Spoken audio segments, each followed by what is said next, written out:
Hey everybody, welcome to another episode of Should You Play, where I show you some spoiler-free gameplay and give you my thoughts after playing new games for a few hours, while also highlighting and checking at least one of the PlayStation Plus games for each month. In this video I'm playing Sword of the Sea, the adventure game created by the team that developed Abzû, as well as the art director who worked on Journey.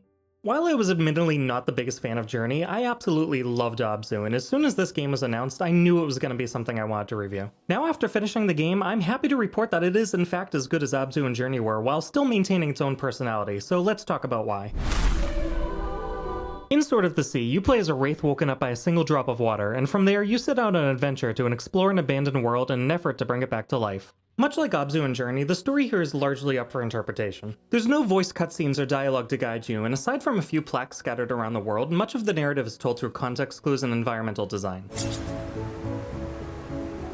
It's a mostly abstract experience, and while some players will likely shy away from a narrative like this, the developers have already proven themselves, and I think it works perfectly for the game. The core of Sword of the Sea's gameplay revolves around surfing around the world on a hover sword. You can glide through the world, jump, and even use ramps to perform some skateboard-like tricks. There are also some light puzzles sprinkled in through your adventure, usually consisting of bringing an item from point A to point B or unlocking a pathway, but nothing overly complicated that will give you any kind of headache, and there's just enough variety between them to keep things moving without feeling repetitive in nature. Something else to mention is that despite the game having sword in its title, there's no combat at all other than in one section of the game, so the whole point is traversal with your hover sword. You can still die if you fall off the side of an area or take too much damage, but respawn times are incredibly quick, and you'll always find yourself placed almost exactly where you left off, meaning you won't have to replay long sections if you happen to overshoot a platform or steer yourself into danger.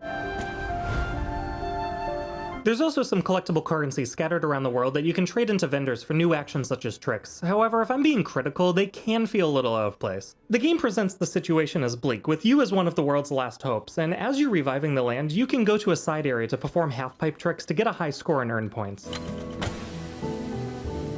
It doesn't ruin the game by any means, but it does feel a little at odds with the overall tone, especially when you're rushing down a pathway and picking up currency the same way that Sonic would. There are also some additional collectibles that you can gather as well, though unless you're searching every corner of the map and denying yourself some fun in the faster areas, you'll likely miss them naturally and will have to go back in a second playthrough to get them. Navigation, on the other hand, is excellent. If you're ever unsure as to where you should be going, just follow any markers you may see in the area. Markers such as flags, statues, air currents, or glowing objects, and you'll be set back on path. The game is also designed to keep you moving forward, and with mechanics like magnetic surfaces and invisible walls that prevent frustrating falls, it makes sure you rarely lose that momentum. The difficulty is very approachable. It's not the most difficult game you're ever going to play, and that's a good thing, because not every game needs to be. Another thing that's worth noting is that Sword of the Sea is a single-player only experience, which some fans of Journey might find to be a little disappointing, but personally I don't think it hurts the game at all and shouldn't be considered a factor, because it being a single-player experience allows you to really get into the world without any distractions. The only other downside to the game is that it's only going to take you about 4 hours to finish up. It's not the world's longest game, but it offers a lot in quality over quantity, and with the kind of abstract story it tells, there's always the risk that it could overstay its welcome if it goes on too long. The game's overall presentation is where Sword of the Sea really shines. The visuals are gorgeous, stylized, atmospheric, and cinematic in all of the right ways, framing your journey with wide shots, dramatic vistas, and seamless transitions into new areas.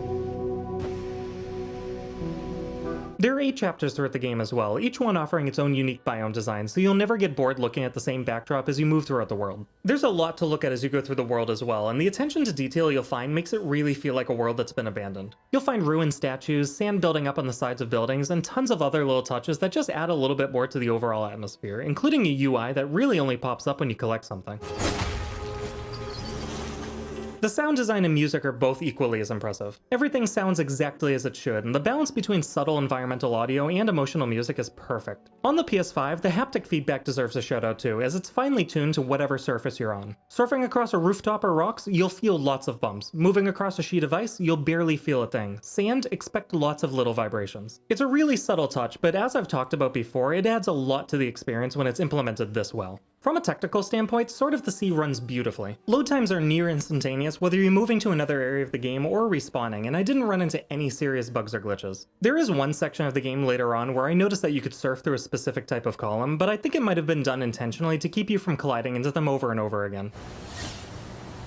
Aside from that, it's a very polished experience through and through, and with more and more games releasing with tons of issues and relying on day one patches to fix game-breaking bugs, I really appreciate that this is in such good shape during its release week.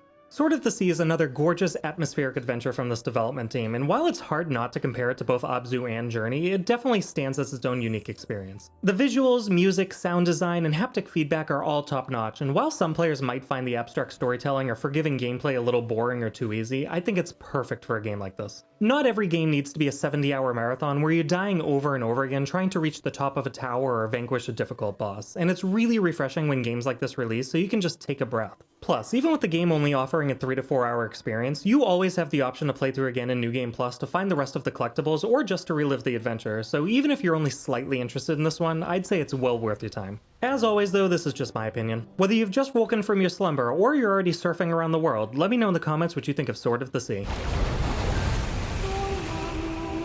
Thanks for watching, and I'll see you guys next time.